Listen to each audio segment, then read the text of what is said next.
दोस्तों नमस्कार, मैं रम्मू सिंह।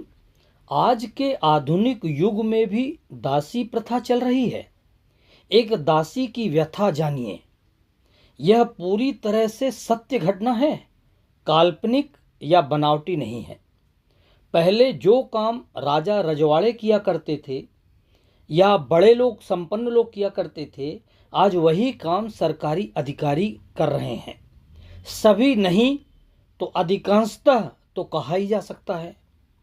ओबीसी वर्ग का एक शासकीय अधिकारी बड़े ही शानो शौकत से रहता है।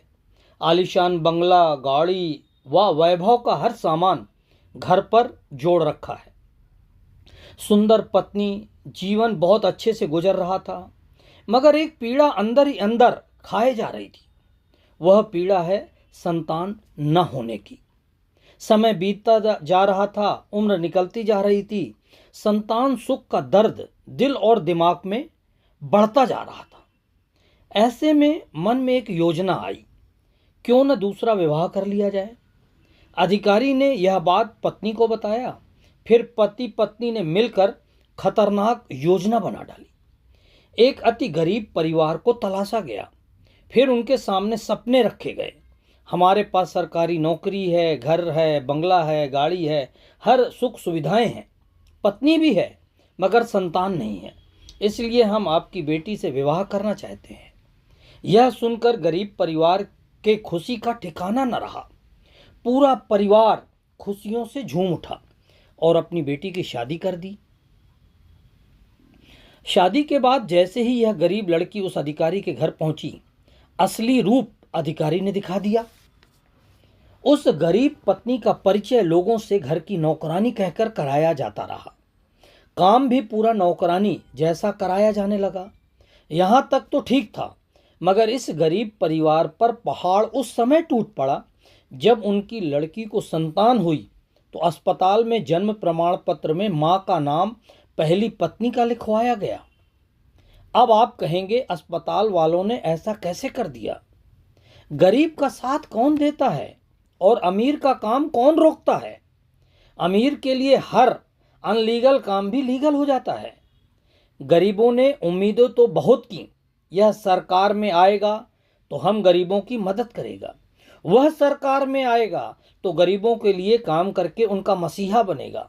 मगर सभी अमीरों की चौखट पर मुजरा करने वाले मिले। असली कहानी पर लौटते हैं। धीरे धीरे वह संतान बड़ी होने लगी। संतान भी अपनी असली मां को नौकरानी ही मानने लगी, क्योंकि जैसा उसे समझाया गया, जैसा उसने बचपन से देखा। लड़की जो दूसरी पत्नी बनकर गई, उसने सब कुछ इसलिए सहन किया कि कम से कम यहाँ उसे भरपेट अच्छा भोजन तो मिल जाता है। अपने गरीब माता पिता के पास भरपेट खाना खाने के लिए भी तरसते रहते थे। इसी मजबूरी का फायदा शायद उस अधिकारी ने उठाया। पूरा वाकया जानते हुए भी मैं कोई मदद नहीं कर पा रहा हूं, इससे आत्मग्लानि सी महसूस होती है। फिर मुझे लगा लोगों तक यह बात पहुंचाऊं। शायद कोई सक्षम अधिकारी, कोई सक्षम महिला, कोई जीवित आत्मा वाला नेता जागे और उस लड़की की पीड़ा महसूस कर सके, उस गरीब परिवार की वेदना को समझ सके और मदद के लिए हाथ आगे बढ़ाएं। इस आधुनिक युग में भी ऐसी दासी प्रथा से इस महिला को मुक्ति दिलाएं। अगर ऐसे किसी सक्षम व्यक्ति ने संपर्क किया तो मैं उन्हें इस पूरी जिसके साथ घटना हुई है वह बता सकता हूं। मुझे लगता है आज के युग में भी ऐसी घिनौनी दासी प्रथा कैसे कायम रह सकती है।